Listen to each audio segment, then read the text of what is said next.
Ready. Start. Mr. Vice Chairman, Sir, I think the Constitution Amendment Bill is wholly unconstitutional, and if passed, it will undoubtedly be set aside by the Supreme Court because it interferes with the basic feature of the Constitution. Such amendments of the Constitution are outside the jurisdiction of this House. The amendment process prescribed by the Constitution requires two-thirds majority and so on and so forth. That applies only to those amendments of the Constitution which do not touch the basic features of the Constitution as understood in the Kesavananda Bharati case. This constitutional amendment certainly interferes with a basic feature of the Indian Constitution, and it will not be sustained ever. But if it is said that even if you pass it, it will not be brought into force until a reference is made to the Supreme Court and the Supreme Court answers the question of the validity of this Constitution amendment in the affirmative. Sir, I must declare today that my conscience, understanding, and my duty towards the people of this country do not permit me to submit to this kind of legislation. Both the bills, according to me, are evil. The evil, first of all, consists in the misleading statement of objects and regions. You ought to have said with complete honesty that what you are trying to demolish is the collism system. Some of the persons who have spoken on the assumption that that is the purpose of this particular piece of legislation. Sir, the first point that I propose to make is that the 1993 judgment of 9 judges is a judgment based upon the discovery of the basic feature of the Constitution and upon devising a system to sustain that basic feature. I have myself appeared in that litigation, and in a sense I claim to be the founder of the collism system. But that does not mean that I am an unmixed admirer of the collism system. The collism system has some faults, but the collism system came into existence on the basis of one main argument.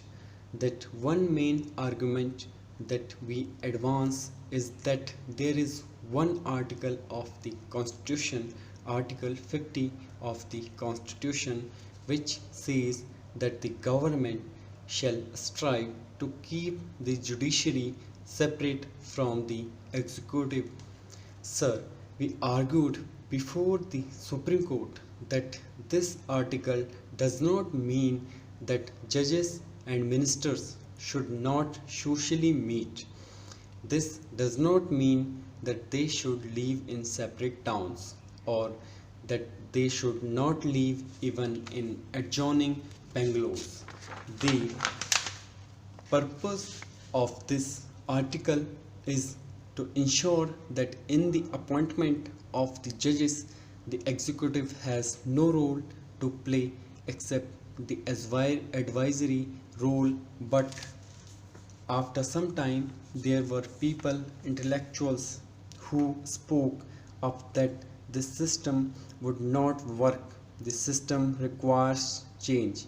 Sir, the Indian democracy has been saved not by intellectuals. Indian democracy at its most crucial hour has been saved by the poor illiterates of this country. That is the tragedy of our country. Sir, the intellectuals of this country have continuously failed, and I regret to say that they are falling even today, when ultimately the realization dawned on the bar of this country.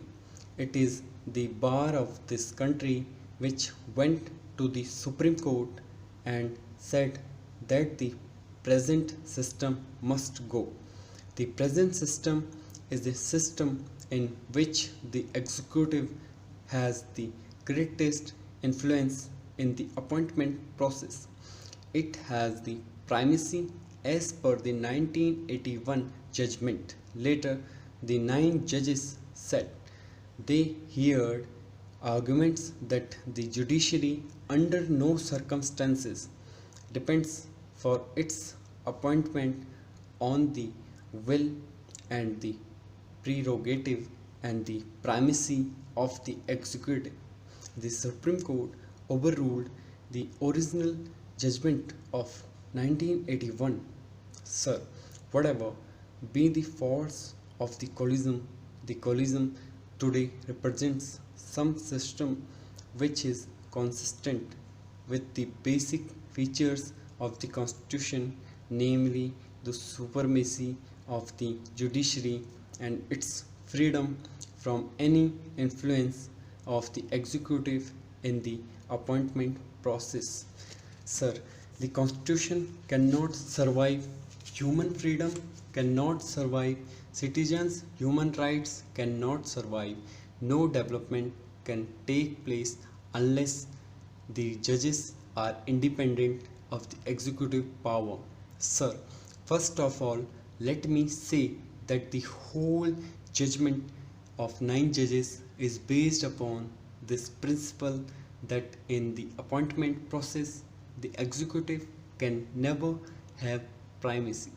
It has now become the basic feature of this India's constitution. My grievance today against this bill is that you are slowly creating a new method by which ultimately you will revert to the system which existed prior to 1993. The Constitution Amendment looks very innocent. All that it says is that we shall have a new Article 124A in the Constitution, and it merely says that there shall be a Judicial Appointments Commission. It lays down that the Judicial Appointments Commission will have these functions. It leaves at that. After the first sentence, everything is left to a parliamentary will which is capable of being removed if the ruling party had just one member majority in both houses of parliament. Sir, the first point that I propose to make is that the 1993 judgment of 9 judges is a judgment based upon the discovery of the basic feature of the Constitution and upon devising a system to sustain that basic feature. I have myself appeared in that litigation, and in a sense I claim to be the founder of the collision system. But that does not mean that I am an unmixed admirer of the collision system. The collision system has some faults, but the collision system came into existence on the basis of one main argument. That one main argument that we advance is that there is one article of the Constitution, Article 50 of the Constitution, which says that the government shall strive to keep the judiciary separate from the executive. Sir, we argued before the Supreme Court that this article does not mean that judges and ministers should not socially meet. This does not mean that they should live in separate towns or that they should not live even in adjoining bungalows. Stop.